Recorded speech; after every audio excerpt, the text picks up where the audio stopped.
BJP 3 ಯೋಜನೆಯನ್ನು ಪೂರ್ಣಗೊಳಿಸೋದ್ರ ಸಲುವಾಗಿ ಏನೊಂದು ಮಹತ್ವದ ನಿರ್ಣಯ ಕೈಗೊಳ್ಳಬೇಕಾಗಿದೆ. ಅದಕ್ಕಾಗಿ ವಿಶೇಷ ಸಚಿವ ಸಂಪುಟ ಸಭೆಯನ್ನು ಸನ್ಮಾನ್ಯ ಮುಖ್ಯಮಂತ್ರಿಗಳಾದ ಸಿದ್ದರಾಮಯ್ಯನವರು ಕರೆದಿದ್ದಾರೆ. ಈ ಒಂದು ಸಭೆಯಲ್ಲಿ ನಾವು ನಮಗೇನು ಬೇಕಾಗಿರ್ತಕ್ಕಂಥ ಭೂಮಿ ಇದೆ, ಹಿಂದಿನಿಂದ ಮುಳುಗಡೆ ಆಗ್ತಕ್ಕಂಥ ಭೂಮಿ ಇದೆ, ಅದರ ಬಗ್ಗೆ ಪರಿಹಾರ ಕೊಡೋದು, ಅದೆಲ್ಲದರ ಬಗ್ಗೆ ಈಗಾಗಲೇ 2-3 ಹಂತದಲ್ಲಿ ಚರ್ಚೆ ಆಗಿದೆ. ಇವತ್ತು ಸನ್ಮಾನ್ಯ ಮುಖ್ಯಮಂತ್ರಿಗಳು ಅಂತಿಮ ಚರ್ಚೆ ಮಾಡಿ ಅದನ್ನು ನಿರ್ಣಯಿಸುವಂಥ ಒಂದು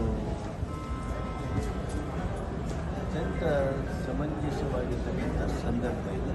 ಇವತ್ತು ಆ ನಿರ್ಣಯ ಆಗ್ತದೆ ಅಂತೇಳಿ ನಾನು ಆಶಾಭಾವನೆಯನ್ನು ಹೊಂದಿದ್ದೇನೆ. ಸರ್, ಈಗ ಕುರುಬ ಸಮುದಾಯವನ್ನು ST ಪಟ್ಟಿಗೆ ಸೇರ್ಪಡೆ ಮಾಡುವ ನಿಟ್ಟಿನಲ್ಲಿ ಸರ್ಕಾರ ಚಿಂತನೆ ಮಾಡ್ತಾರೆ.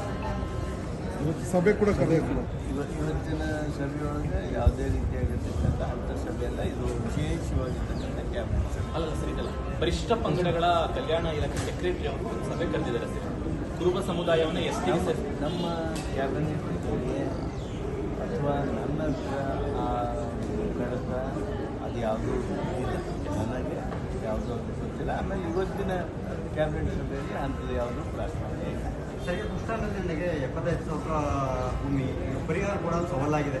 ಈ ಸರ್ಕಾರದ ಮುಂದೆ ಇರೋಂಥ ಆಯ್ಕೆಯನ್ನು ಪರಿಹಾರ ಕೊಡಲೇಬೇಕಾಗತ್ತೆ. ಒಂದು ಇಲ್ಲ ಅಂತಂದ್ರೆ ಯೋಜನೆ ಬಿಡಬೇಕಾಗುತ್ತೆ. ಈ ರೀತಿ ಒಂದು ಚರ್ಚೆ ಆಗ್ತಾ ಇರ್ತಕ್ಕಂಥದ್ದು. 75,000 ಎಕರೆ ಭೂಮಿ ಏನು ಆಲಮಟ್ಟಿ ಹಿನ್ನೀರಿನಿಂದ ಮುಳುಗಡೆ ಆಗ್ತದೆ, ಆ ರೈತರು ಸಂತ್ರಸ್ತರಾಗ್ತಾರೆ, ಅವ್ರಿಗೆ ಪರಿಹಾರ ಕೊಡಬೇಕಾದದ್ದು ಸರ್ಕಾರದ ಕರ್ತವ್ಯ. ಸರ್ಕಾರ ಆ ದಿಶೆಯೊಳಗೆ ಚಿಂತನೆ ಮಾಡ್ತಾ ಇದೆ. ಯೋಗ್ಯ ಪರಿಹಾರ ರೈತರಿಗೆ ಕೊಡಬೇಕು ಅನ್ನೋದು ಸನ್ಮಾನ್ಯ ಮುಖ್ಯಮಂತ್ರಿಗಳ ಒಂದು ವಿಶೇಷ ಚಿಂತನೆಯೂ ಹೌದು. ಕಳೆದ ಸರ್ಕಾರ 20 ಲಕ್ಷ 24 ಲಕ್ಷ ನೀರಾವರಿಯವರಿಗೆ, 20 ಲಕ್ಷ ಒಣ ಬೇಸಾಯದವ್ರಿಗೆ ಮಾಡಿತ್ತು.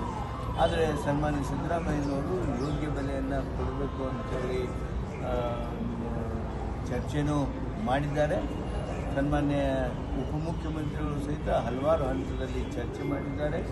ಎಲ್ಲ ಮಂತ್ರಿಗಳ ಜೊತೆಗೆ ಸಾಕಷ್ಟು ಚಿಂತನ ಮಂಥನ ಆಗಿದೆ. ಇವತ್ತು ಅದರ ಬಗ್ಗೆ ಅಂತಿಮ ನಿರ್ಣಯವನ್ನು ಕೈಗೊಳ್ತೀವಿ. ಸಾವಿರಾರು ಜನ ಕೋರ್ಟ್ಗೆ ಹೋಗಿದ್ದಾರೆ, ಒಬ್ಬೊಬ್ಬರು ಒಂದೊಂದು ಪರಿಹಾರ ಕ್ಲೈಮ್ ಮಾಡ್ಕೊಂಡು ಸಹಜವಾಗಿ ಅನ್ಯಾಯ ಆದಾಗ ಕೋರ್ಟ್ಗೆ ಹೋಗ್ತಾರೆ.